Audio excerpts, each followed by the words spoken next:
ವಿದ್ಯಾರ್ಥಿಗಳು, ನಾವು ಇವತ್ತಿನ ದಿವಸ 9ನೇ ತರಗತಿ ಅಧ್ಯಾಯ 4ರಲ್ಲಿ ಪರಮಾಣುವಿನ ರಚನೆಯ ಬಗ್ಗೆ ವಿವರವಾಗಿ ತಿಳಿದುಕೊಳ್ಳೋಣ.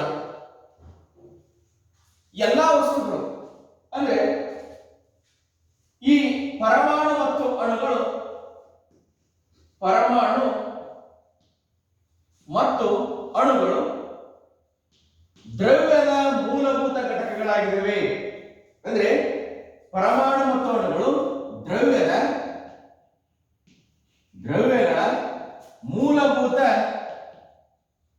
ಮೂಲಭೂತ ರಚನೆಯ ಘಟಕಗಳಾಗಿವೆ.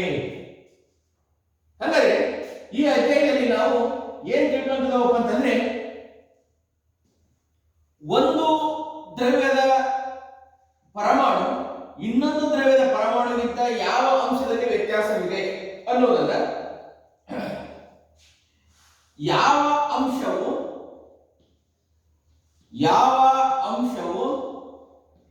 ಒಂದು ಧಾತುವಿನ ಪರಮಾಣುವನ್ನು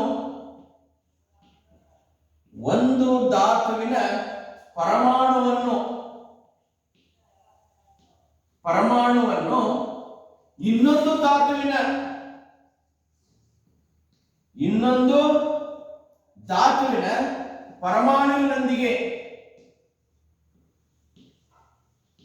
ಪರಮಾಣುವಿನೊಂದಿಗೆ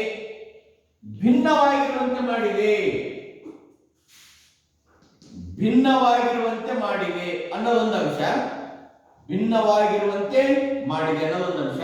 ಎರಡನೇ ಅಂಶ, ಡಾಲ್ಟನ್ ಎಂಬ ವಿಜ್ಞಾನಿಯು ಪ್ರಸ್ತಾಪಿಸಿದಂತೆ ಪರಮಾಣು ಅವಿಭಾಜ್ಯ ಅಂಗವೇ. ಡಾಲ್ಟನ್ ಪ್ರಸ್ತಾಪಿಸಿದಂತೆ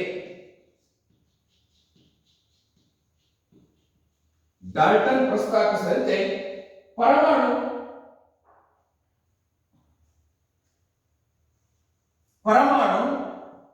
ಅವಿಭಾಜ್ಯವೇ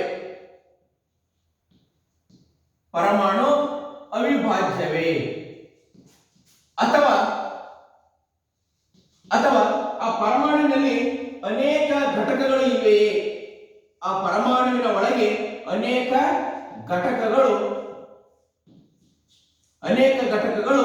ಇರುವವೇ ಅನ್ನೋದನ್ನ ಈ ಅಧ್ಯಾಯದಲ್ಲಿ ನಾವು ನೋಡ್ತಾ ಇದ್ದೇವೆ.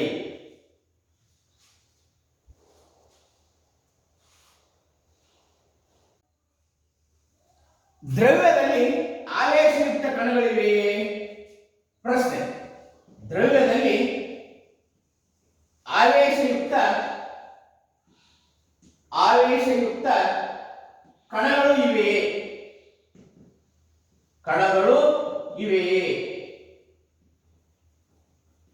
ಇವೆಯೇ? ಇದಕ್ಕೊಂದು ಪ್ರಯೋಗ ಅಥವಾ ಚಟುವಟಿಕೆಯನ್ನು ಮಾಡೋಣ. ಏನಪ್ಪಾ ಪ್ರಯೋಗ ಅಂತಂದ್ರೆ, ದ್ರವ್ಯದಲ್ಲಿ ಆವೇಶಯುಕ್ತ ಕಣಗಳು ಇವೆಯೇ ಎಂಬುದನ್ನ ತೋರಿಸುವುದು. ಏನ್ ಮಾಡೋಣಪ್ಪ ಅಂತಂದ್ರೆ, ಒಂದು ಬಾಚಣಿಗೆಯನ್ನು ತೆಗೆದುಕೊಂಡು ಕೂದಲಿಗೆ ಚೆನ್ನಾಗಿ ಉಜ್ಜಿ ಒಂದು ಹಲವಾರು ಸಣ್ಣ ಕಾಗದ ಚೂರುಗಳಿಗೆ ಬಾಚಣಿಕೆಯನ್ನು ತೆಗೆದುಕೊಂಡ್ರೆ, ಈ ಬಾಚಣಿಕೆಯನ್ನ ತಲೆಗೆ ಚೆನ್ನಾಗಿ ಉಜ್ಜಿ, ಒಣಗಿದ ಕೂದಲಿಗೆ ಚೆನ್ನಾಗಿ ಉಜ್ಜಿ ಹಲವಾರು ಕಾಗದ ಚೂರುಗಳಿಗೆ ಹತ್ತಿರ ತಂದಾಗ ಆ ಬಾಚಣಿಕೆ ಕಾಗದ ಚೂರುಗಳನ್ನು ಆಕರ್ಷಿಸುತ್ತದೆ. ಅದೇ ರೀತಿ ಒಂದು ಗಾಜಿನ ಕಡ್ಡಿಯನ್ನು ತೆಗೆದುಕೊಂಡು ಒಂದು ರೇಷ್ಮೆ ಬಟ್ಟೆಗೆ ಚೆನ್ನಾಗಿ ಉಜ್ಜಿ ಉಬ್ಬಿದ ಬಲೂನಿನ ಬಳಿ ತರೋಣ, ಉಬ್ಬಿದ ಬಲೂನು ಒಡೆದು ಹೋಗುತ್ತದೆ. ಇದರಿಂದ ಏನಾಗುತ್ತದೆ ಅಂತಂದ್ರೆ, ಪರಸ್ಪರ ಸಂಪರ್ಕದಲ್ಲಿರುವ ಅಥವಾ ಎರಡು ವಸ್ತುಗಳನ್ನು ಪರಸ್ಪರ ಉಜ್ಜಿದಾಗ ಆ ವಸ್ತುಗಳು ವಿದ್ಯುದಾವೇಶಯುಕ್ತವಾಗುತ್ತವೆ.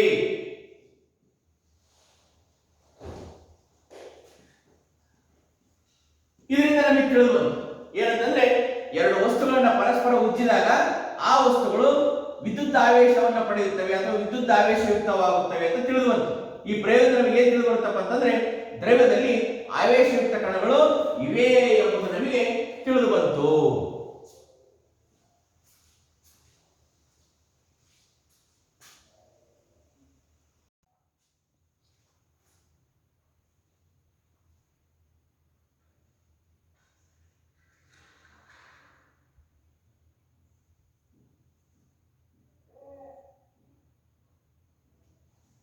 ಓಕೆ, ಪರಮಾಣುವಿನ ಒಳಗೆ ಇರುವ ಕಣಗಳು ಯಾವುವು ಈಗ ಅಧ್ಯಯನ ಮಾಡೋಣ. ಗೋಸ್ಟಿನ್ರಕ ಅಂತಕ್ಕಂಥ ಒಬ್ಬ ವಿಜ್ಞಾನಿ ವಿಸರ್ಜನಾ ನಳಿಕೆ ಪ್ರಯೋಗವನ್ನು ಮಾಡಿದರು. ಆ ವಿಸರ್ಜನಾ ನಳಿಕೆ ಪ್ರಯೋಗದಲ್ಲಿ ಬೆಳಕಿನ ಕಿರಣಗಳು ಬಿಡುಗಡೆ ಆದವು. ಆ ಬೆಳಕಿನ ಕಿರಣಗಳನ್ನು ನಳಿಕಾ ಕಿರಣ ಅಂತ ಕರೆದರು. ಆ ನಳಿಕಾ ಕಿರಣಗಳು ಧನ ವಿದ್ಯುತ್ ಆವೇಶವನ್ನು ಹೊಂದಿದ್ದವು. ಆದ್ದರಿಂದ ಅವುಗಳಿಗೆ ಪ್ರೋಟಾನ್ ಅಂತ ಹೆಸರು ಕರೆದರು. ಈ ಪ್ರೋಟಾನ್ಗಳು ಅಧಿಕ ರಾಶಿಯನ್ನು ಒಳಗೊಂಡಿದ್ದವು. ಅವು ಎಲೆಕ್ಟ್ರಾನ್ನ ರಾಶಿಯ 2000ಕ್ಕಿಂತ ಹೆಚ್ಚು ರಾಶಿಯನ್ನು ಒಳಗೊಂಡಿದ್ದವು. ನಂತರ ಎರಡನೇ ಪಾಯಿಂಟ್, ಪ್ರೋಟಾನ್ ಏಕಮಾನ ರಾಶಿಯನ್ನು ಹೊಂದಿದೆ. ಆದ್ದರಿಂದ ಅದರ ಆವೇಶ ಸಂಖ್ಯೆಯನ್ನ +1 ಅಂತ ಬರೀತಾ ಇದ್ದೀವಿ. ಎಲೆಕ್ಟ್ರಾನ್ ರಾಶಿಯು ಏಕಮಾನ ರಾಶಿಯನ್ನು ಹೊಂದಿದೆ. ಅದರ ಆವೇಶ ಸಂಖ್ಯೆಯನ್ನ -1 ಅಂತ ಬರೀತಾ ಇದ್ದೀವಿ. ಈ ಅಧ್ಯಾಯದಲ್ಲಿ ಪ್ರೋಟಾನ್ ಎಲೆಕ್ಟ್ರಾನ್ಗಳು ಯಾವ ರೀತಿ ಪರಮಾಣುವಿನಲ್ಲಿ ಜೋಡಣೆಗೊಂಡಿವೆ ಎಂಬುದನ್ನ ಅಧ್ಯಯನ ಮಾಡ್ತಾ ಇದ್ದೀವಿ. ಬರ್ಕೊಳ್ಳಿ.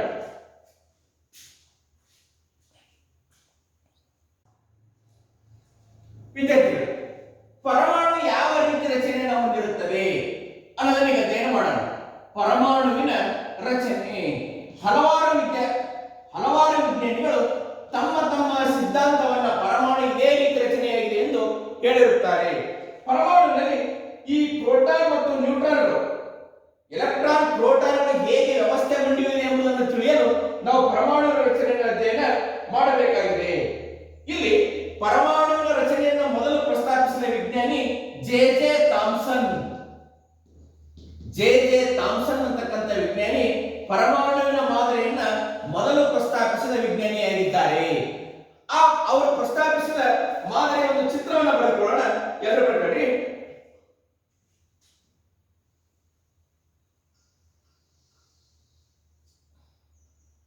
ಹಾಗಾದ್ರೆ ಒಂದೇ ಯಾವ್ದಂತಂದ್ರೆ ಥಾಮ್ಸನ್ ರವರ ಪರಮಾಣು ಮಾದರಿ. ಒಂದನೇದು ಜೆ.ಜೆ. ಥಾಮ್ಸನ್ ರವರ ಪರಮಾಣು ಮಾದರಿ. ಜೆ.ಜೆ. ಥಾಮ್ಸನ್ ರವರ ಪರಮಾಣು ಮಾದರಿ.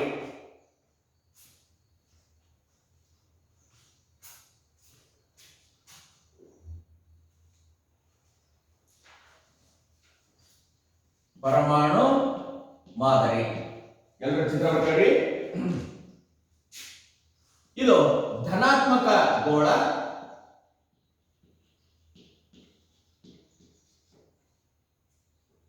ಅಲ್ಲಲ್ಲಿ ಎಲೆಕ್ಟ್ರಾನ್ಗಳು ಹುದುಗಿಕೊಂಡಿವೆ. ಲೈಕ್ ದಿಸ್, ಅಲ್ಲಲ್ಲಿ ಎಲೆಕ್ಟ್ರಾನ್ಗಳು ಹುದುಗಿಕೊಂಡಿವೆ.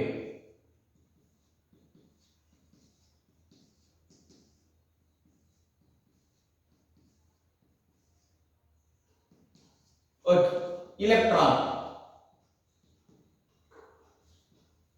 ಅಲ್ಲಲ್ಲಿ ಎಲೆಕ್ಟ್ರಾನ್ಗಳು ಹುದುಗಿಕೊಂಡಿವೆ.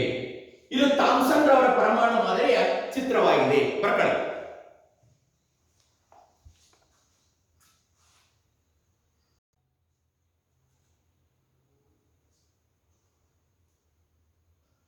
Okay, JJ. ಥಾಮ್ಸನ್ ರವರ ಸಿದ್ಧಾಂತಗಳು ಏನಾಗಿತ್ತು ಪರಮಾಣುವಿನ ರಚನೆಯಲ್ಲಿ? ಜೆ.ಜೆ. ಥಾಮ್ಸನ್ ರವರ ಪರಮಾಣು ಮಾದರಿಯಲ್ಲಿ ಅವರ ಸಿದ್ಧಾಂತಗಳು ಏನಾಗಿತ್ತಪ್ಪ ಅಂತಂದ್ರೆ, ಒಂದು ಪರಮಾಣು ಧನಾತ್ಮಕ ಅಂಶಗಳನ್ನು ಒಳಗೊಂಡಿರುವ ಗೋಳವಾಗಿದೆ. ಆ ಗೋಳದಲ್ಲಿ ಎಲೆಕ್ಟ್ರಾನ್ಗಳು ಹುದುಗಿಕೊಂಡಿವೆ. ಇದು ಒಂದನೇ ಪಾಯಿಂಟ್.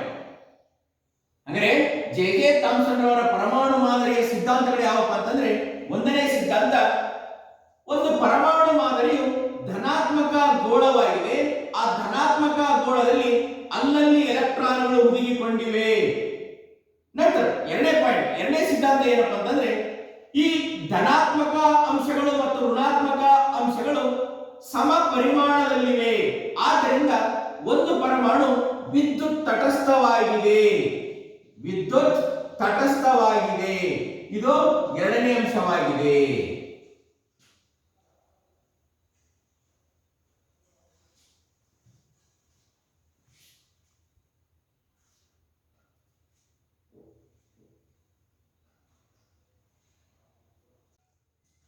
ಪ್ರಶ್ನೆವರ್ಗದ ವಿದ್ಯಾರ್ಥಿಗಳೇ, ರುದರ್ಫೋರ್ಡ್ ಅವರ ಪರಮಾಣು ಮಾದರಿ ಚಿತ್ರ ಬರ್ಕೊಂಡ್ರಿ. ರುದರ್ಫೋರ್ಡ್ ಅವರ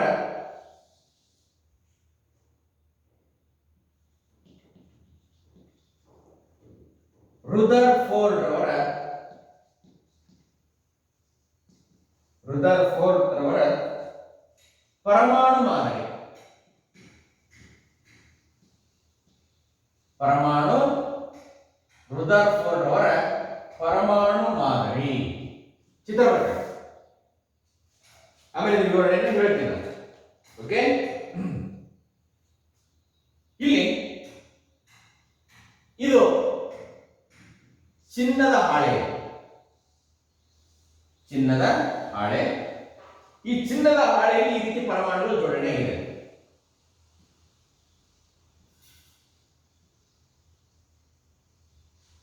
ಓಕೆ, ಈ ರೀತಿ ಪರಮಾಣುಗಳು ಜೋಡಣೆ ಆಗಿದ್ದಾವೆ.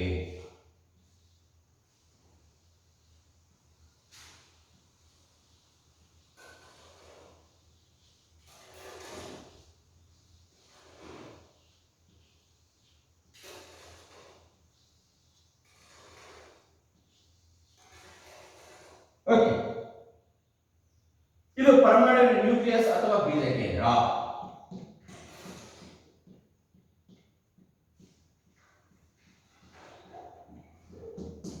ಓಕೆ, ಇಲ್ಲಿ ಇವೆಲ್ಲ ಚಿನ್ನದ ಪರಮಾಣು. ಚಿನ್ನದ ಪರಮಾಣುಗಳು. ಬರ್ಕಾಡಿ ಡಯಾಗ್ರಾಮ್ ಅನ್ನ.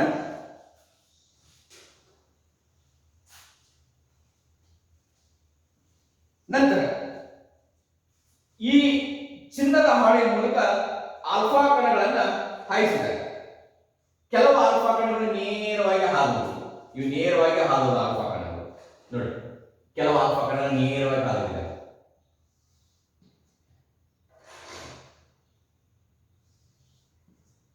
ಓಕೆ, ಇನ್ನು ಕೆಲವು ಆಲ್ಫಾ ಕಣಗಳು ಸ್ವಲ್ಪ ವಿಚಲನೆ ಹೊಂದಿದೆ. ನೋಡಿ, ಯಾಕೆಂತಂದ್ರೆ ಅಲ್ಲಿ ಪರಮಾಣು ಇತ್ತು, ಹಂಗಾಗಿ ವಿಚಲನೆ ಹೊಂದಿದ್ವು. ಇಲ್ಲೊಂದು ಆಲ್ಫಾ ಕಿರಣ ಬಂತು, ಪರಮಾಣು ಕೋಶ ಕೇಂದ್ರದ ನ್ಯೂಕ್ಲಿಯಸ್ ಇತ್ತು, ವಿಚಲನೆ ಹೊಂದಿದ್ವು. ಇಲ್ಲಿ ಹೀಗೆ ಬಂತು, ಇಲ್ಲಿ ಪರಮಾಣು ಇತ್ತು, ವಿಚಲನೆ ಹೊಂದಿದ್ವು. ಇದು ವಿಚಲನೆ ಹೊಂದಿದ ಆಲ್ಫಾ ಕಿರಣ. ಇನ್ನು ಕೆಲವು ಆಲ್ಫಾ ಕಣಗಳು ತಮ್ಮ ಪಥವಿಗೆ ಪುನಃ ವಾಪಸ್ ಬಂದಿರೋದು. ಇಲ್ಲಿ ಹೋದವು, ಇಲ್ಲ ಪರಮಾಣು ಇತ್ತು, ಮತ್ತೆ ಅದೇ ದಾರಿಗೆ ವಾಪಸ್ ಬಂದು. ಓಕೆ, ಈ ಟೈಪ್ ಹಿಂಗೆ ಹೋಗಿ ಮತ್ತೆ ಅದೇ ದಾರಿಗೆ ವಾಪಸ್ ಬಂದು. ಈ ಟೈಪ್ ಹೋಗಿ ಅದೇ ದಾರಿಗೆ ವಾಪಸ್ ಬಂದು. ಎಸ್, ಇವು ಆಲ್ಫಾ ಕಣ ಅಥವಾ ಆಲ್ಫಾ ಕಿರಣಗಳು. ಓಕೆ, ಹಾಗಾದ್ರೆ ಈ ಚಿತ್ರದ ಹೆಸರು ಏನಪ್ಪಾ ಅಂತಂದ್ರೆ ಚಿನ್ನದ ಹಾಳೆಯಿಂದ ಆಲ್ಫಾ ಕಣಗಳ ಚದುರುವಿಕೆ. ಚಿನ್ನದ ಹಾಳೆಯಿಂದ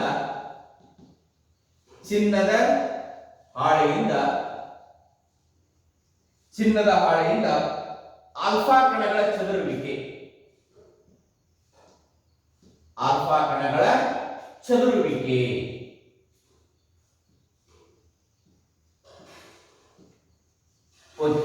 ಎಲ್ಲರೂ ಈ ಪ್ರಶ್ನೆ, ಈ ಚಿತ್ರ ಬರ್ಕಾಡಿ ಪ್ರಶ್ನೆಗೆ ಮೊದಲು, ಆಮೇಲೆ ವಿವರಣೆಯನ್ನ ಕೊಡ್ತೀನಿ.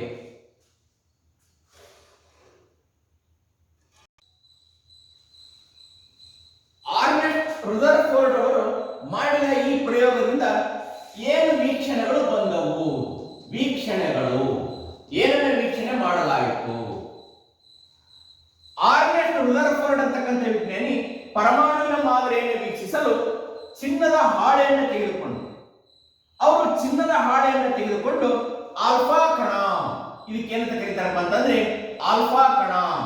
ಒಂದು ಆಲ್ಫಾ ಕಣ ಬಹಳ ಹೆಚ್ಚಿನ ರಾಶಿಯನ್ನ, ಅಂದರೆ ಹೀಲಿಯಂನ ದುಪ್ಪಟ್ಟು, ಹೀಲಿಯಂನ 2ರಷ್ಟು ರಾಶಿಯನ್ನು ಒಂದು ಆಲ್ಫಾ ಕಣ ಹೊಂದಿತ್ತು.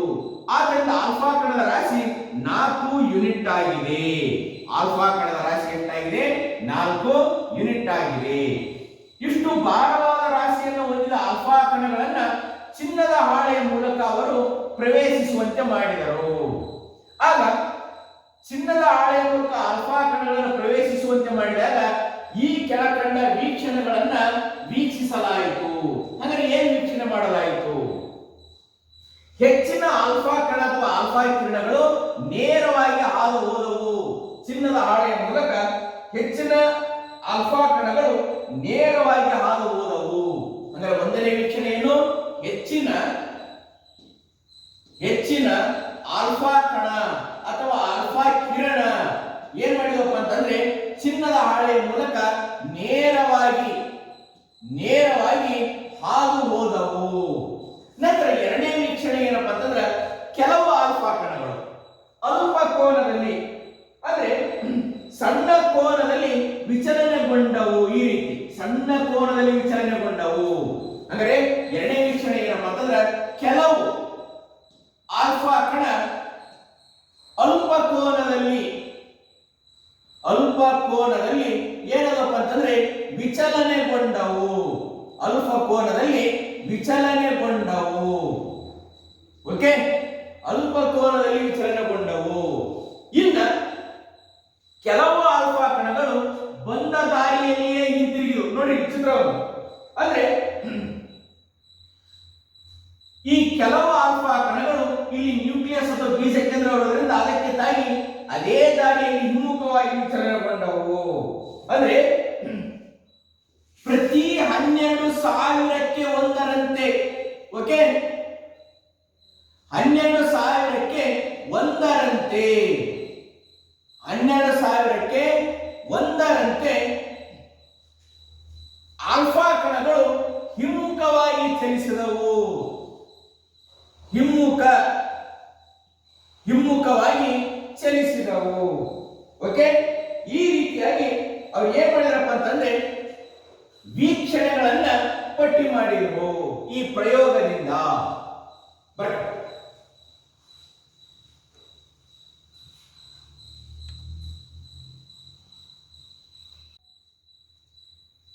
ಹಾಗಾದ್ರೆ ರುದರ್ಫರ್ಡ್ ಅವರ ಪ್ರಯೋಗದಿಂದ ಏನನ್ನ ತೀರ್ಮಾನ ಕೈಗೊಳ್ಳಲಾಯಿತು? ತೀರ್ಮಾನಗಳು. ರುದರ್ಫರ್ಡ್ ಅವರ ಪ್ರಯೋಗದಿಂದ ಮಾಡಿದಂತಹ ತೀರ್ಮಾನಗಳು ಏನಪ್ಪಾ ಅಂತಂದ್ರೆ, ಒಂದನೇ, ಇಲ್ಲಿ ಕೆಲವು ಆಲ್ಫಾ ಕಣಗಳು ನೇರವಾಗಿ ವಿಚಲನೆ ಹೊಂದದೆ ಚಲಿಸಿದವು. ಅಂದ್ರೆ ಇಲ್ಲಿ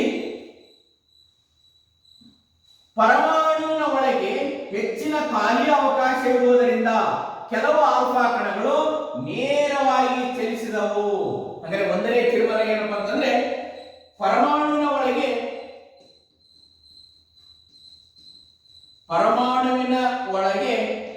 ಹೆಚ್ಚಿನ ಖಾಲಿ ಅವಕಾಶ ಇರುವುದರಿಂದ ಅಲ್ಲಿ ಆಲ್ಫಾ ಕಣಗಳು ವಿಚಲನೆ ಹೊಂದದೆ ಸಾಗಿದವು, ಹಾದು ಹೋದವು. ಆಲ್ಫಾ ಕಣ ಅಥವಾ ಆಲ್ಫಾ ಕಿರಣ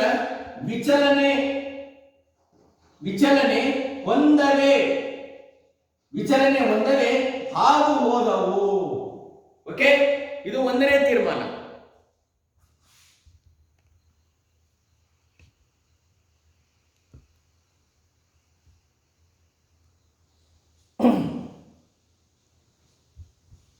ನಂತರ ಎರಡನೇ ತೀರ್ಮಾನ ಏನಪ್ಪಾ ಅಂತಂದ್ರೆ ಇಲ್ಲಿ ಕೆಲವು ಆಲ್ಫಾ ಕಣಗಳು ಪರಮಾಣುವಿನ ಮಧ್ಯದಲ್ಲಿ ಧನಾತ್ಮಕ ಅಂಶ ಇರುವುದರಿಂದ, ಓಕೆ, ತಮ್ಮ ಮಾರ್ಗದಲ್ಲಿ ಅಲ್ಪ ವಿಚಲನೆ ಹೊಂದಿದವು. ಅಂದ್ರೆ ಪರಮಾಣುವಿನ ಕೇಂದ್ರದಲ್ಲಿ ಕೆಲವು ಆಲ್ಫಾ ಕಣ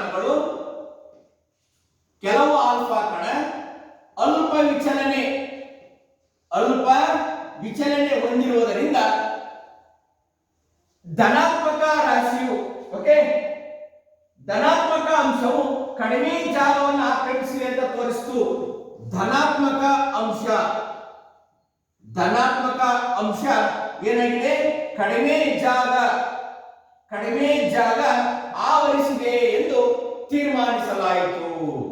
ಇನ್ನ ಕೆಲವು ಆಲ್ಫಾ ಕಣಗಳು 180 ಡಿಗ್ರಿ ಕೋನದಲ್ಲಿ ತಮ್ಮ ದಾರಿಯಲ್ಲಿಯೇ ವಿಚಲನೆಗೊಂಡವು.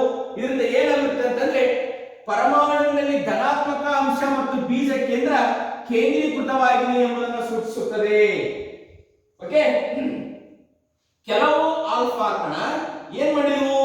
180 ಡಿಗ್ರಿ ಕೋನದಲ್ಲಿ ವಿಚಲನೆ ಹೊಂದಿದವು, ಮರಳಿದವು. ಓಕೆ, ಇದರಿಂದ ನಮ್ಗೆ ಏನರ್ಥ ಆಯ್ತು ಅಂತಂದ್ರೆ ಇಲ್ಲಿ ಪರಮಾಣುವಿನ ಧನಾತ್ಮಕ ಅಂಶ ಮತ್ತು ಪರಮಾಣುವಿನ ರಾಶಿ ಬೀಜ ಕೇಂದ್ರದಲ್ಲಿ ಬಂಧಿತವಾಗಿದೆ ಎಂಬುದು ಗೊತ್ತಾಯಿತು. ಓಕೆ, ಧನಾತ್ಮಕ ಅಂಶ ಅಂದ್ರೆ ಪ್ರೋಟಾನ್ ಮತ್ತು ಪರಮಾಣುವಿನ ರಾಶಿ ಎಲ್ಲಿದೆ, ಪರಮಾಣುವಿನ ಕೇಂದ್ರದಲ್ಲಿ ಕೇಂದ್ರೀಕೃತವಾಗಿದೆ ಎಂಬುದು ನಮಗೆ ಇದರಿಂದ ಅರ್ಥವಾಯಿತು. ಓಕೆ, ಈ ಮೂರು ತೀರ್ಮಾನಗಳನ್ನು ನೀವು ಬರೀಬೇಕು.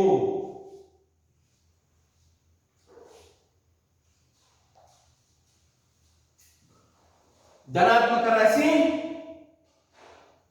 ಪರಮಾಣುವಿನ ಕೇಂದ್ರದಲ್ಲಿ ಕೇಂದ್ರೀಕೃತವಾಗಿದೆ ಅಂತ ಬರೀಬೇಕು. ಕೇಂದ್ರದಲ್ಲಿ ಕೇಂದ್ರೀಕೃತವಾಗಿದೆ ಅಂತ ಬರೀಬೇಕು. ಓಕೆ, ಪ್ರಕಟ.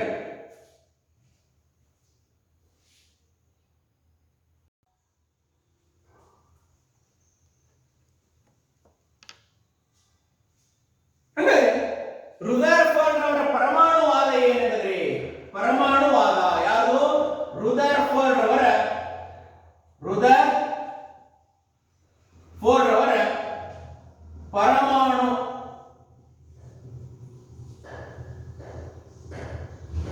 ಪರಮಾಣುವಾದ ಏನು? ರುದರ್ಫೋರ್ಡ್ ಅವರ ಪರಮಾಣುವಾದಗಳನ್ನು ಬರೆಯಿರಿ. ಓಕೆ,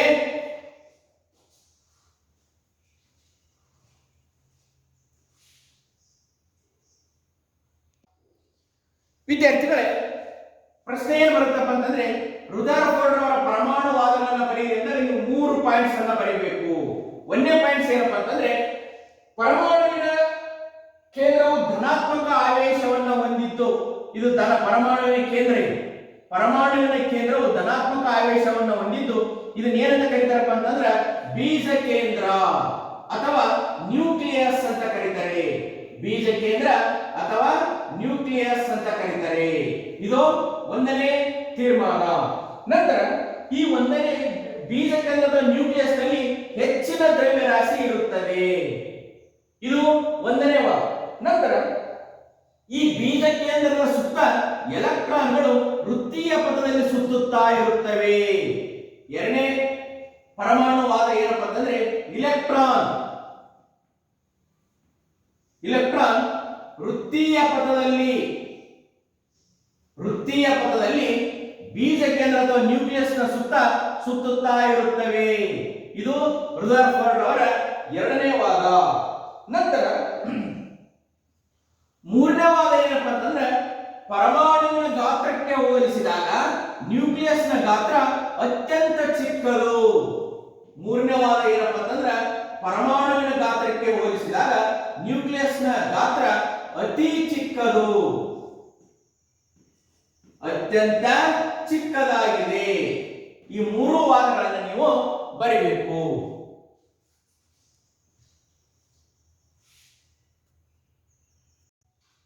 ವಿದ್ಯಾರ್ಥಿಗಳೇ, ರುದರ್ಫೋರ್ಡ್ ಅವರ ಪರಮಾಣು ಮಾದರಿಯ ನ್ಯೂನತೆಗಳು. ಈ ಪರಮಾಣು ಮಾದರಿಯು ಕೂಡ ನ್ಯೂನತೆಗಳಿವೆ. ಏಕೆಂದರೆ ಇಲ್ಲಿ ನ್ಯೂಕ್ಲಿಯಸ್ ನ ಸುತ್ತ ಎಲೆಕ್ಟ್ರಾನ್ಗಳು ಸುತ್ತುತ್ತಾ ಇರುತ್ತವೆ ಅಂತ ರುದರ್ಫೋರ್ಡ್ ಅವರು ಹೇಳಿದ್ದಾರೆ. ಎಲೆಕ್ಟ್ರಾನ್ಗಳು ಸುತ್ತುವಾಗ ವೇಗೋತ್ಕರ್ಷಕ್ಕೆ ಒಳಪಡುತ್ತವೆ. ಆ ವೇಗೋತ್ಕರ್ಷದಿಂದ ಎಲೆಕ್ಟ್ರಾನ್ಗಳು ಆವೇಶವನ್ನು ಹೊರಸೂಸುತ್ತವೆ. ಆಗ ಶಕ್ತಿಯನ್ನು ಕಳೆದುಕೊಂಡು ಆವೇಶವನ್ನು ಹೊರಹಾಕುವಾಗ ಎಲೆಕ್ಟ್ರಾನ್ಗಳು ಶಕ್ತಿಯನ್ನು ಕಳೆದುಕೊಂಡು ಅಂತಿಮವಾಗಿ ನ್ಯೂಕ್ಲಿಯಸ್ಗೆ ಬಂದು ಬೀಳುತ್ತವೆ ಅಥವಾ ಬೀಜ ಕೇಂದ್ರಕ್ಕೆ ಬಂದು ಬೀಳುತ್ತವೆ.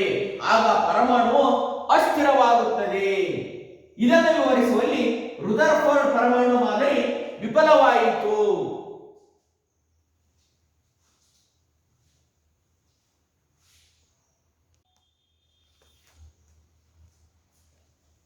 ಓಕೆ, ಬೋರ್ ರವರ ಪರಮಾಣು ಮಾದರಿ. ಬೋರ್ ರವರ ಪರಮಾಣು ಮಾದರಿ. ಬೋರ್ ರವರ ಪರಮಾಣು ಮಾದರಿ. ಓಕೆ, ನೀಲ್ಸ್ ಬೋರ್ ಅವರು ಈ ಪರಮಾಣು ಮಾದರಿಯನ್ನ ವಿವರಿಸಿದರು.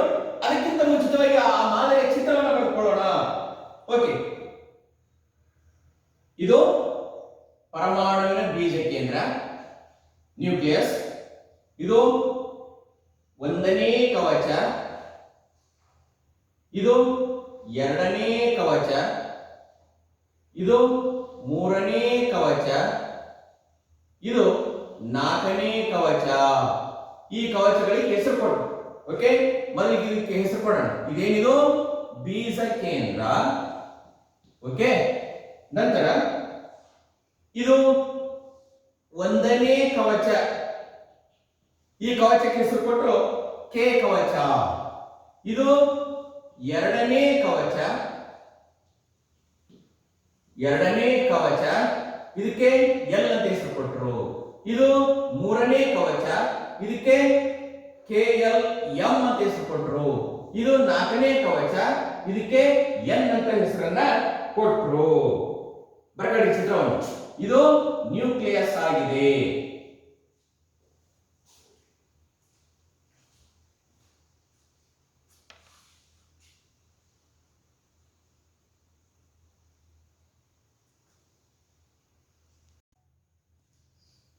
ಹಾಗಾದ್ರೆ ಬೋರ್ ಅವರು ಏಕೆ ಪರಮಾಣು ಮಾದರಿಯನ್ನು ವಿವರಿಸಿದ್ರು ಅಂತಂದ್ರೆ, ರುದರ್ಫೋರ್ಡ್ ಅವರ ಪರಮಾಣು ಮಾದರಿಯಲ್ಲಿ ಬಂದಂತ ನ್ಯೂನತೆಗಳನ್ನ ಸರಿಪಡಿಸಲು ಬೋರ್ ಅವರು ಪರಮಾಣು ಮಾದರಿಯನ್ನು ರೂಪಿಸಿದರು. ಇವರ ಒಂದನೇ ಅಂಶ ಯಾವುದಪ್ಪ ಅಂತಂದ್ರೆ, ನ್ಯೂಕ್ಲಿಯಸ್ನ ಸುತ್ತ ಎಲೆಕ್ಟ್ರಾನ್ಗಳು ವಿಭಕ್ತ ಕವಚಗಳಲ್ಲಿ ಅಥವಾ ಕಕ್ಷೆಗಳಲ್ಲಿ ಮಾತ್ರ ಸುತ್ತುತ್ತವೆ. ಇದು ಒಂದನೇ ಅಂಶ.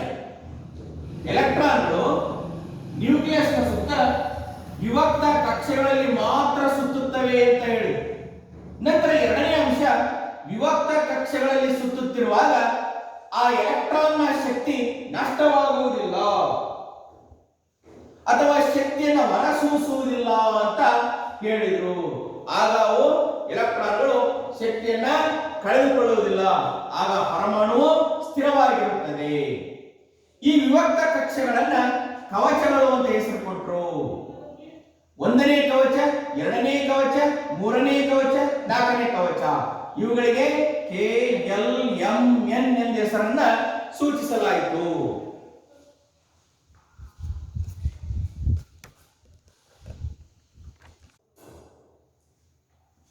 ನ್ಯೂಟ್ರಾನ್ಗಳು, ಇಲ್ಲಿ ಬರೆಯೋಣ. ನ್ಯೂಟ್ರಾನ್. ಓಕೆ, 1932ರಲ್ಲಿ ಜೆ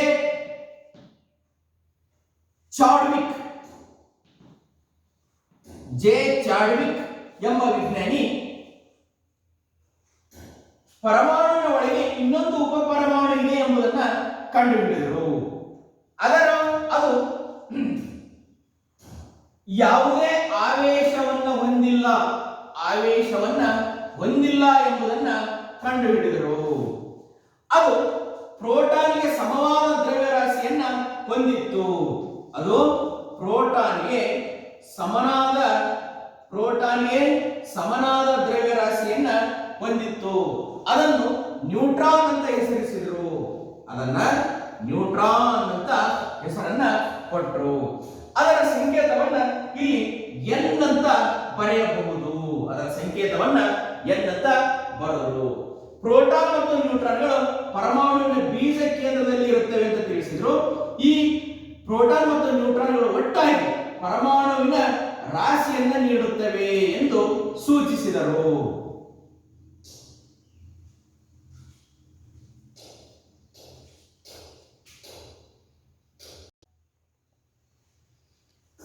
ವಿವಿಧ ಕವಚಗಳಲ್ಲಿ ಅಥವಾ ಕಕ್ಷೆಗಳಲ್ಲಿ ಎಲೆಕ್ಟ್ರಾನ್ಗಳು ಹೇಗೆ ಪತ್ತೆಯಾಗುತ್ತವೆ ಎಂಬುದನ್ನ ಬೋರ್ ಮತ್ತು ಬರಿ ಎಂಬ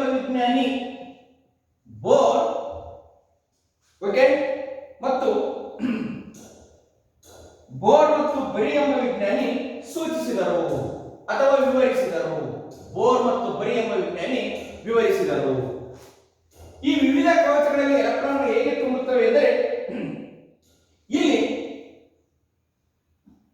ವಿವಿಧ ಕವಚಗಳಲ್ಲಿರುವ ಗರಿಷ್ಠ ಎಲೆಕ್ಟ್ರಾನ್ಗಳ ಸಂಖ್ಯೆಯನ್ನ 2n² ಸೂತ್ರದಿಂದ ಕಂಡುಹಿಡಿಯಬಹುದು. 2n² ಎಂಬ ಸೂತ್ರದಿಂದ ಕಂಡುಹಿಡಿಯಬಹುದು. ಇಲ್ಲಿ n ಅಂದರೆ ಕವಚ ಅಥವಾ ಕಕ್ಷೆಗಳ ಸಂಖ್ಯೆಯಾಗಿದೆ. ಇಲ್ಲಿ ಒಂದನೇ ಕವಚದಲ್ಲಿರುವ ಎಲೆಕ್ಟ್ರಾನ್ಗಳನ್ನು ಕಂಡುಹಿಡಿಯೋಣ. 2 ಎನ್ ಅಂದರೆ ಕವಚಗಳ ಸಂಖ್ಯೆ. ಇಲ್ಲಿ ಕೆ ಕವಚದಲ್ಲಿ ಒಂದು ಕವಚವಿದೆ, ಆದ್ದರಿಂದ ಒಂದು ಸ್ಕ್ವೇರ್ ಅಂದ್ರೆ 1 ಇಸುಕೊಟ್ಟು 1 × 2 ಅಂದ್ರೆ 2 ಎಲೆಕ್ಟ್ರಾನ್ಗಳಿವೆ. ಕೆ ಕವಚದಲ್ಲಿ ಕೇವಲ 2 ಎಲೆಕ್ಟ್ರಾನ್ಗಳು ಇರುತ್ತವೆ. ಇನ್ನ ಎಲ್ ಕವಚದಲ್ಲಿ ನೋಡೋಣ. ಸೂತ್ರ 2n². 2 ಎನ್ ಅಂದ್ರೆ ಎರಡನೇ ಕವಚ, 2 ಸ್ಕ್ವೇರ್. ಇಲ್ಲಿ 2 × 4 4 8. ಎಲ್ ಕವಚದಲ್ಲಿ 8 ಎಲೆಕ್ಟ್ರಾನ್ ಇರುತ್ತವೆ. ಇನ್ನ ಮೂರನೇ ಕವಚ ಎಂ ಕವಚದಲ್ಲಿ ಎಷ್ಟು ಎಲೆಕ್ಟ್ರಾನ್ ಇರುತ್ತದೆ ನೋಡೋಣ. ಸೂತ್ರ 2n². 2 × 3 ಸ್ಕ್ವೇರ್. ಇಲ್ಲಿ ಏನಾಯ್ತು? 3 3 9 9 18. ಇಲ್ಲಿ ಎಂ ಕವಚದಲ್ಲಿ 18 ಎಲೆಕ್ಟ್ರಾನ್ಗಳು ಇರುತ್ತವೆ. ಈಗ ನಾಲ್ಕನೇ ಕವಚದಲ್ಲಿ ಎಲೆಕ್ಟ್ರಾನ್ಗಳ ಸಂಖ್ಯೆಯನ್ನು ನೋಡೋಣ. 2n² = 2 × 4 square. 4 4 16 32 ಎಲೆಕ್ಟ್ರಾನ್ಗಳು ಎನ್ ಕವಚದಲ್ಲಿ ಇರುತ್ತವೆ. ನಂತರ ಇಲ್ಲಿ ಅತ್ಯಂತ ಹೊರಕವಚದಲ್ಲಿ ಅಥವಾ ಅತ್ಯಂತ ಹೊರಕವಚ ಎನ್ ಕವಚದಲ್ಲಿ 32 ಎಲೆಕ್ಟ್ರಾನ್ಗಳು ಇರುತ್ತವೆ. ನಂತರ ಒಳಗಿನ ಕವಚ ಭರ್ತಿಯಾಗದೆ ಹೊರತು ಹೊರಗಿನ ಕವಚ ಭರ್ತಿಯಾಗುವುದಿಲ್ಲ. ಆದ್ದರಿಂದ ಎಲೆಕ್ಟ್ರಾನ್ಗಳು ಕವಚಗಳು ಒಳಗಿನಿಂದ ಹೊರಗೆ ಹಂತ ಹಂತವಾಗಿ ತುಂಬುತ್ತಾ ಬರುತ್ತವೆ. ಬರಗಟ್ಟು ಚಿತ್ರ